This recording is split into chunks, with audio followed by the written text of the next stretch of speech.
Chers téléspectateurs du micro du Pasteur Bobo, partout où vous êtes, à travers le monde, bonjour ou bonsoir, ça dépend de l'heure à laquelle vous nous regardez. Ça, c'est votre nouvelle émission, 15 minutes pour convaincre. Nous sommes avec ingénieur Achille Lungeni, analyste politique. Nous sommes avec lui, on va essayer de parler avec lui par rapport à notre pays. Bonjour, ingénieur Achille. Bonjour, Pasteur Bobo. Comment vous vous portez? Non, ça va, par la grâce de Dieu, ça va. Quelle lecture faites-vous de la situation actuelle de notre pays, la République démocratique du Congo?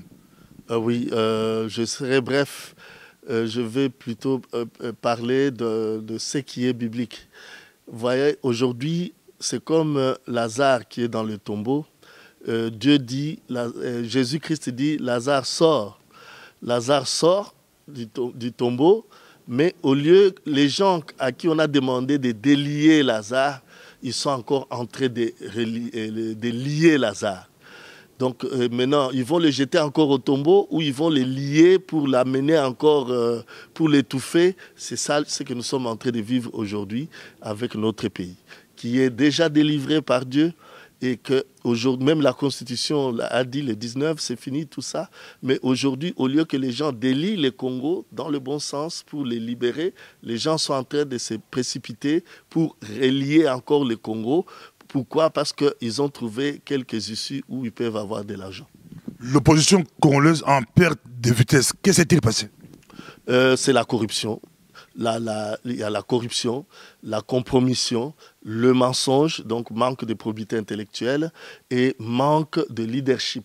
L'opposition congolaise ou les Congolais en général, ils utilisent des termes, ils se font avoir par des termes, concertation, dialogue, c'est pas moi, conclave, rassemblement. Et ce sont des termes, mais ils ne vont pas en profondeur pour savoir est-ce que c'est au figuré ou c'est au sens propre. Donc c'est là où ils se sont fait avoir. Kabila must go. Est-ce qu'on a été trompé par ces discours de la communauté internationale? Non, la communauté internationale ne viendra pas pour enlever Kabila comme ça. Si la communauté internationale débarque au Congo aujourd'hui pour enlever Kabila, il faut qu'il n'y ait seulement un motif, c'est le mettre en prison.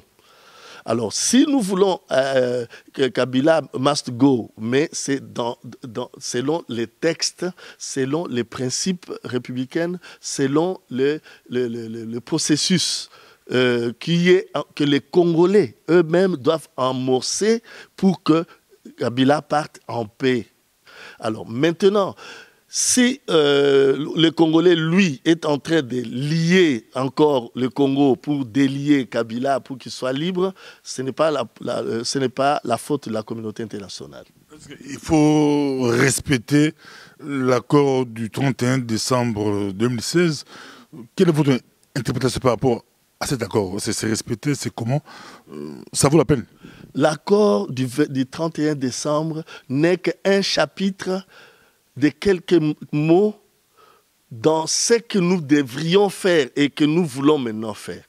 C'est un chapitre, juste ce qui est dedans est vrai, mais c'est un chapitre de la charte de transition.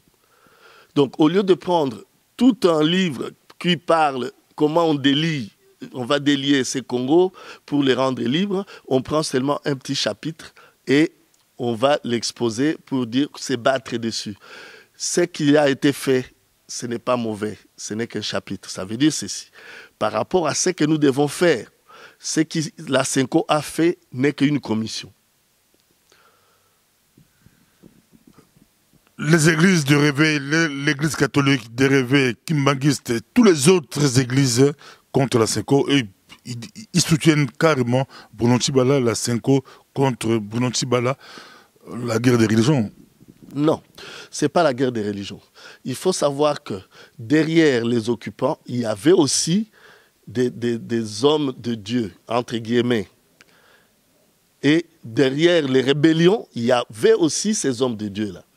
Et ces hommes de Dieu, par l'argent qu'on leur donne, ils sont devenus puissants. Ce sont eux qui allaient mentir toutes les communautés chrétiennes de l'extérieur. C'était ça leur rôle.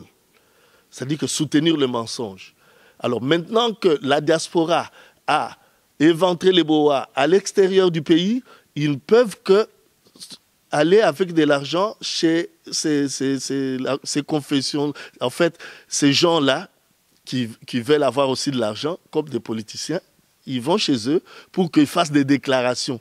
Et souvent, quand vous suivez, ce ne sont pas des déclarations mûries, parce que ce sont des déclarations des individus. Les fantasmes des gens, quelqu'un rédige une déclaration, il sait déjà où il va aboutir, il vient dans la salle, il appelle des gens, même des gens pour qu'ils se déplacent, ils savent déjà que non, on va là-bas parce qu'on aura de l'argent. Dès qu'il arrive, ils ont bien sûr de l'argent, mais il leur fait gober ce que lui avait comme fantasme dans la tête. Et c'est ça les confessions religieuses dont on parle au Congo aujourd'hui.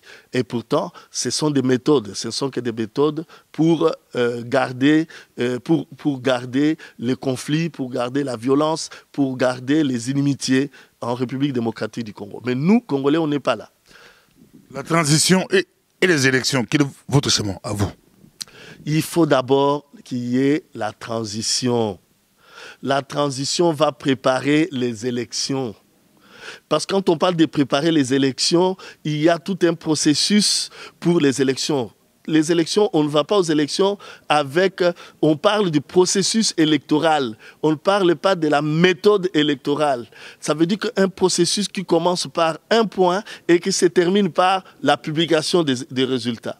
Et ce point de commencement des élections, c'est l'identification du Congolais dans un pays où toutes les frontières sont ouvertes, où n'importe qui entre et se déclare Congolais. Les Congolais n'ont pas de carte d'identité, il n'y a aucune base d'identification des citoyens au Congo. Et tout le monde qui vient, il se proclame, il peut même se proclamer candidat président de la République. Pourquoi? Parce qu'il sait que la Constitution demande à ce que celui qui posera la candidature pour être président de la République doit être un Congolais d'origine. Et l'article 10 de la Constitution définit qui est Congolais d'origine et qui sont d'autres catégories de Congolais. Je dis bien l'article 10 de la Constitution. Alors maintenant, comme je réponds à votre question, alors, c'est d'abord la transition. Le pays est dans un état de conflit, d'état de vengeance, dans un état où aujourd'hui, c'est même pire qu'au temps du 1960. Heureusement que la MONUSCO a été au pays avant 1960. Ça veut dire que nous devons d'abord aller dans ce consensus, sur la voie du consensus, pour trouver une charte de transition. Et cette charte de transition va nous permettre de définir comment la transition va se faire et quels sont les objectifs de la transition, dont parmi ces objectifs-là, les élections. Et dans les élections, on va définir le processus électoral.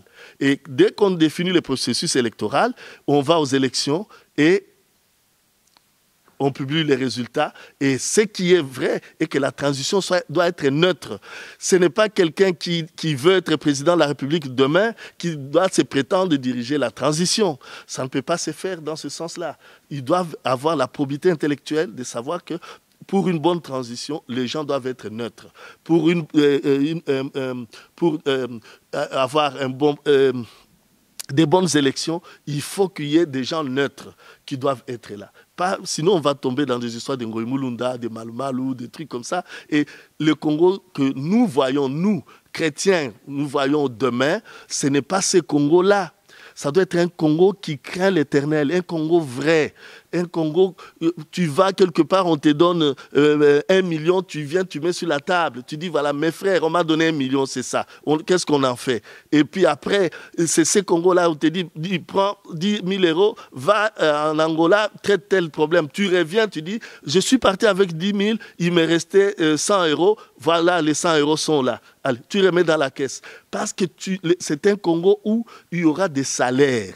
Un salaire qui va pour que chacun puisse jouir de la richesse de notre pays.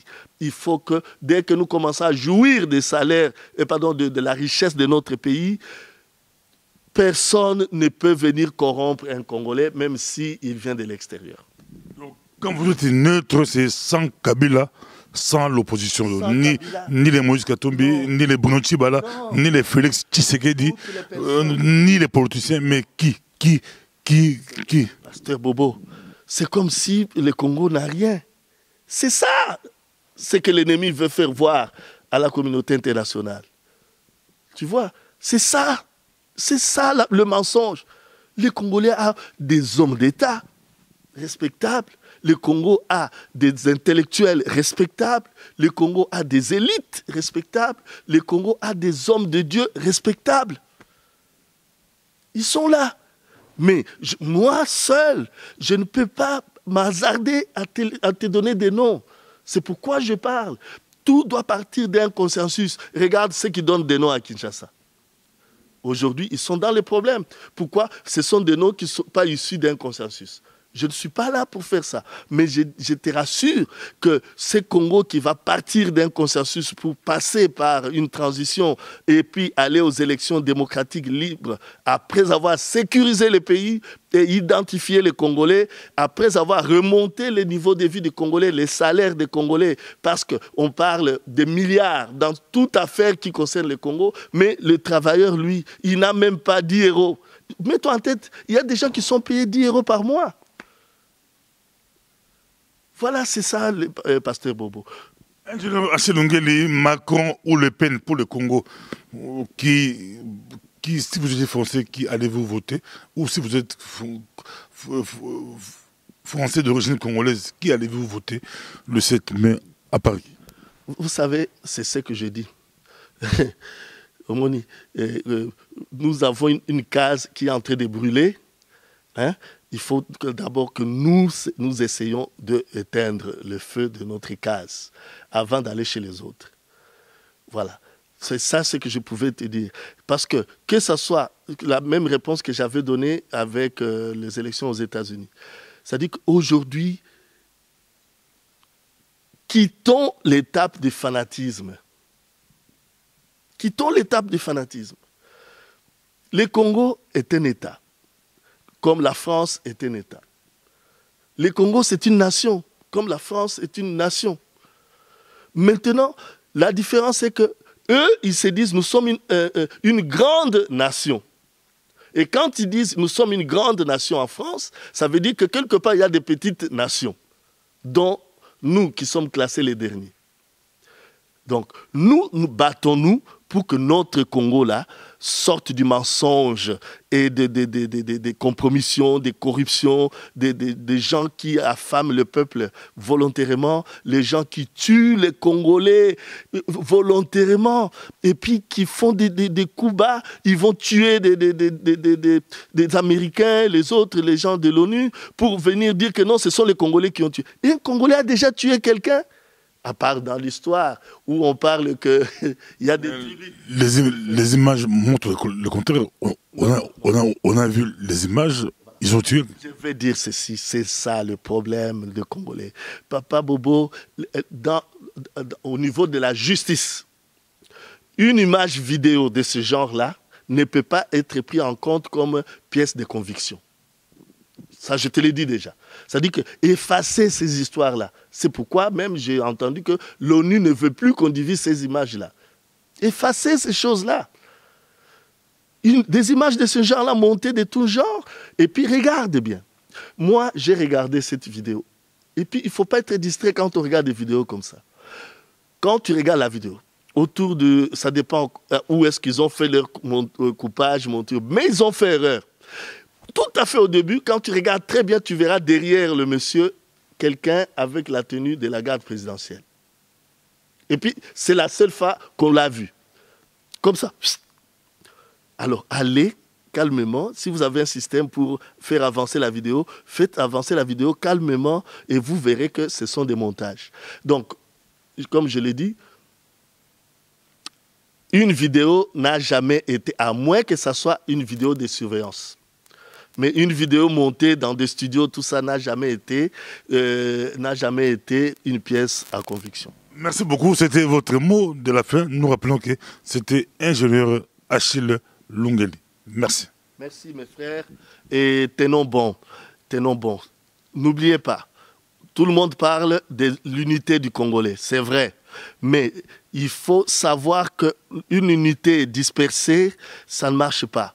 La première chose que nous devons faire, c'est un rassemblement des Congolais d'origine.